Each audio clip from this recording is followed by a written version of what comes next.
So here's a little secret. People are messing with your KPIs. For those who don't know, a KPI is a measurement. It's taken regularly to see how healthy a process or progress towards a business objective might be. They're very, very handy, but they're also really, really tricky because humans, as it turns out, well, we're even trickier. And with no ill intent, we are probably gaming the system. So in this video, I'm going to talk about how and why that happens and how to use KPIs to best effect.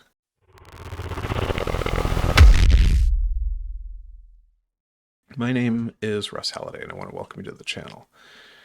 I've been a software professional for almost 30 years, and I've been in senior management roles for right around half of that. And, I've been in and around software since I was 7. That's when I first learned to program. So I created this channel to share my learnings over the years around software products, business, technology, and probably most of all, people. And a large part of what today's video is about is people. Now, every business is a messy tangle of processes and procedure and chaos and hopefully some passion. And now all of that activity, when you mix it all together, makes it quite difficult for senior management to really put their finger on the pulse of what parts of the business are working well and what parts could maybe use a little bit of TLC. And things get even greasier when management wants to lay on these big corporate objectives on top of all of that day-to-day chaos. So to try to focus attention on the things that really matter, management often develops key performance indicators, or KPIs. Now, KPIs really just try to put a number to what's happening, to try to get some sense of whether things are trending up, trending down, or maybe even staying flat. There are a million KPIs out there that are very commonly used, and you'd be pretty hard pressed to find a business with any but maybe the very early startups who don't use KPIs in some way, and often it will be dozens. So I'll give you some examples of some common KPIs that you'll see in software businesses. So ticket close rates in support, measuring how fast do tickets get closed.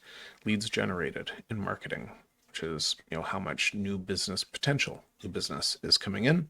User adoption by product, pretty self-evident. You build software products, you want people to make use of them. Revenue and customer acquisition costs for sales and corporate. Those are important numbers to understand. What does it take to get a customer, and how much revenue are you able to generate from those customers? And there are many, many more. So often if the company is introducing significant change or, bold new corporate objectives, KPIs will be layered on top of that as well, just to get a sense of what progression towards those goals is looking like. So, on the surface, this all sounds fine, right? The company needs some way to measure its own health and try to understand how things are going. And the answer to that, of course, is absolutely. KPIs are really quite important and very valuable. But the way that they are defined and implemented is critical. Implemented well, they will shine a flashlight on the things that are going well or maybe not so well within an organization. But if you don't define them well, or you measure the wrong things, you can create behaviors in the organization that will often lead to, at best, a lot of wasted effort, and at worst, employee and customer dissatisfaction. So I want to look at a couple of real examples, and both of the scenarios I'm going to walk through happened in my career, and they are ones that I can point to a particular issue with KPIs and how they were mitigated. So the first example that I want to use actually came up at several different businesses that I was working with, and that was ticket close rates in support. Now, it's often the case that support measures its own effectiveness by trying to determine how quickly are we responding and closing off customer problems. And that in and of itself is a great thing, and ticket close rates are used as a way to measure that. But already you'll notice that the KPI and the goal have kind of diverged. Ticket close rate is different than resolved customer problem rate.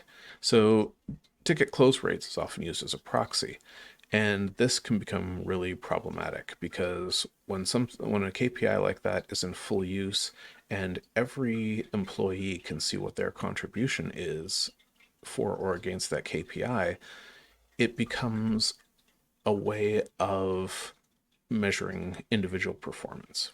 And I'll say this, I'm sure, many, many times over the course of the lifetime of this channel.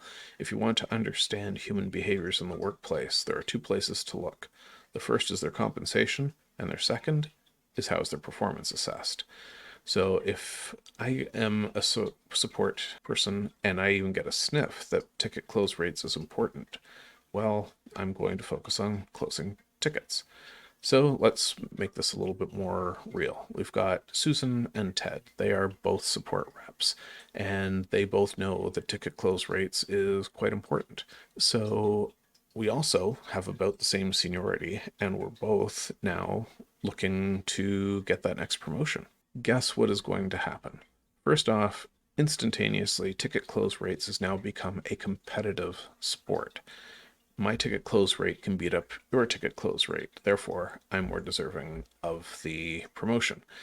Well, what has that done? That's shifted the focus further away from the customer's ultimate satisfaction and more towards making sure that you are getting tickets disposed of in a timely way. And that, in my context, introduced a whole bunch of pretty unhealthy behaviors. So they started relatively benign, just stating that the problem that the product works as intended, so I can close the ticket. And then if that turned out not to be true, well, we'll just open another ticket, deal with that problem later. So that closes a ticket quickly, ticket closed. Indicating that the problem is in fact a bug and handing it to R&D to resolve. Well, ticket closed. Providing an answer to the question without even assessing whether it actually fixed the customer's problem or not. Ticket closed. Assigning the problem to another part of the organization, one of my personal favorites, is I'm going to make this somebody else's problem. Ticket closed. And then the pièce de résistance is assigning the ticket to another support rep. So the clock now shifts from me to them. Ticket closed for me, or ticket gone, which is a proxy for ticket closed, and ticket open, and theirs is getting longer, putting a little bit more edge in that competitive sport I talked about. So all of these are bad because they're bad for the customer. The customer, in the end, was lost. The outcome, which is customer's problem being resolved, was overridden by the need to getting the ticket closed quickly. What are some ways that we can mitigate this? The easiest way is to not just track ticket close rates in isolation. They should go in tandem with something, some kind of CSAT metric, customer satisfaction metric, to ensure that doing one isn't coming at the cost of the other. An alternative is to redefine your process a little bit so that you actually can't close a ticket until, if you've handed it off to another part of the organization, for example, until their part is resolved and the ticket gets returned to you, and then it gets closed once you've got confirmation that the customer's needs have been met. There are ways, but you have to think through and anticipate whether what you are measuring is strictly an output that's kind of independent of the outcome that you're ultimately trying to drive in the business. So that's scenario one. The second example I wanted to walk through, it's a case where one of the primary metrics that marketing was being evaluated on was lead generation. I mentioned that one in the list earlier. And indeed, lead gen is a big part of what most marketing departments are responsible for. So this is a very common metric. I've seen it at every business that I've worked at, even startups are measuring that. Now, in this case, the problem wasn't so much with the KPI itself, because it is common and it is important to know what is the inflow of potential business into the company. But by being imprecise about what a lead was, marketing was generating a lot of incredibly low quality leads. They had not been properly vetted, qualified, or quantified. And the result was that sales wound up doing a lot of that work on marketing's behalf, which created a whole lot of waste. I'll talk about more about that in a minute. Now, it's pretty easy to see how this might happen. Marketing is always under intense pressure to continuously drive more leads quarter over quarter. It's hard to do. And to justify that marketing expense in the form of how many leads and therefore how much potential business is being generated. In the absence of well-defined criteria for a lead to enter the funnel, the flashlight is firmly set on the quantity, just the number, and not the quality of the leads. So, in my real life example, it was common, for example, for the company to do webinars and to track how many attendees were on the webinar. This in and of itself is pretty common. However, if the list of attendees is taken as is without any sort of qualification, and that was our scenario exactly, you'd wind up with a lot of leads who were simply never going to be buyers of your product. They simply couldn't be buyers because of their rank in the organization. Some of them were even competitors. And then you've just got the people on a webinar who really are just jazzed to be on the show and really have no intention of buying your software ever. So having 100 attendees doesn't translate into 100 leads. It never ever will. But for us, it did. And this had several implications downstream. It was a colossal waste of time and energy for the sales organization. They were doing work that was marketing's responsibility in trying to qualify and pare down those leads. Second of all, it threw off sales's metrics. So guess what? They had a KPI that they were tracking, which was the conversion rate. Now, conversion rate measures the percentage of your business that comes into the funnel that actually winds up turning into revenue. Now, if you are filling the funnel with a whole bunch of nonsense leads, you're diluting the pool of good leads, which means your conversion rate is going to drop. And that makes the sales process look like it's ill, when in fact, it was actually running pretty okay. The root cause was really way up at the start of the process at lead gen. Garbage in, garbage out. Now, if instead marketing and sales had come to a better agreement on to what really constitutes a lead, what level of qualification needs to have been done, what level of readiness for sales to take on does it need to adhere to, that whole thing could be a different story. The KPI in and of itself was fine. The thing that it was measuring wasn't fine. So, in the end, we had two scenarios there. We had one where the KPI didn't measure the entirety of the need with the customer ticket close rates versus customer satisfaction. And then we had the lead gen example where the KPI itself was okay, but we weren't careful enough about what it was that it was actually measuring for it to be effective.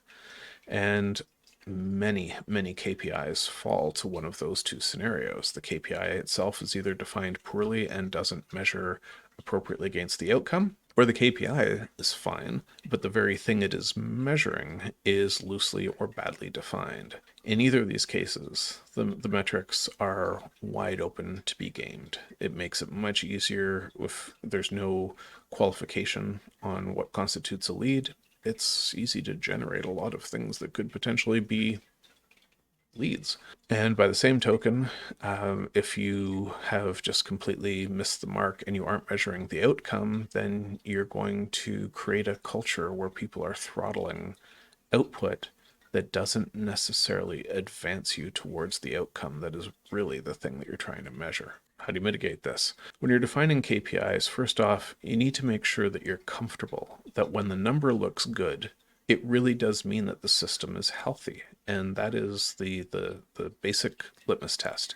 If you can line up so that the thing that is measuring and the number that is being generated is a true measure of the health of the business, and I've given you two ways where that can go wrong, KPIs can be incredibly valuable. It is best if those KPIs aren't immediately traceable to an individual's actions. So you don't wind up with that competitive sport where people are now suddenly start gaming the system in order to achieve some sort of career advancement. That's a bad scenario. Something like marketing leads, there was no personal metric. Marketers, it wasn't down to a particular marketer who generated how many leads. Whereas if you are looking at ticket close rates, well, it's pretty easy to figure out who's closing how many tickets. So that makes it a little bit of a worse metric, and one that is more likely to create a competitive atmosphere versus a collaborative. I want to know, do any of these scenarios that I walked through, do they resonate with you? Have you had problems like this with KPIs before? Are they working for you? Maybe you've got a couple of examples of, just fantastic KPIs that are doing exactly what you intended. Let me know in the comments below. I want to hear about it. I want to learn from everybody else's experience as much as I want to share my own. If you watched this video to the end, I want to thank you so much. Please consider hitting the like and subscribe button. I have lots more content to come on this channel. Please do drop a comment as well. Tell me what you liked and what you didn't like. These small actions really make sure that I can keep producing content like this and expanding on the types of content that I can create. So again, thank you so much for watching, and I really hope to see you in the next one.